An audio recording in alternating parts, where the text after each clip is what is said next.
नमस्कार बालमित्र मैत्रिणींनो. मी मंगला वालेवार. माझं मंगलाजीच्या धमाल गोष्टी नावाचं यूट्यूब चॅनल आहे बरं का. त्याच्यावर मी तुम्हाला निरनिराळ्या गोष्टी सांगते, त्याच्यानंतर काही श्लोक सांगते, काही अनुभव सांगते, काही कोडी सांगते. तर आज मी संस्कृतमधला एक सुंदर श्लोक सांगणार आहे बरं का. तर तुम्हाला प्रश्न पडतो ना की देव कुठं आहे, देव तर दिसत नाही पण तो कुठं आहे, तो प्रश्न आम्हालाही पडतो. आणि त्याचं उत्तर स्वतः भगवंतांनीच दिलेलं आहे या श्लोकात.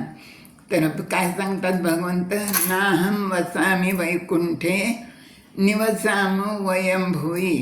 नाहं वसामि वैकुंठे निवसाम वयं भुवि. मद्भक्ता यत्र गायन्ति तत्र तिष्ठामि नारद. आता याचा अर्थ काय आहे की मी वैकुंठात राहत नाही, मी ह्या पृथ्वी तलावरच राहतो बरं का. आणि तिथं कुठं राहतो तर जे माझ्या भक्तांच्या हृदयामध्ये मी राहतो. जिथं माझे भक्त नामसंकीर्तन करतात, गुणवर्णन करतात, माझं नामस्मरण करतात, कीर्तन करतात, त्यांच्या हृदयामध्ये घट्ट रोवलेला असतो असा भगवंताने आपल्या स्वतःचा पत्ता आपल्याला सांगितलेला आहे. तर एक अगदी खूप महत्त्वाचा आणि सुंदर श्लोक आहे हा.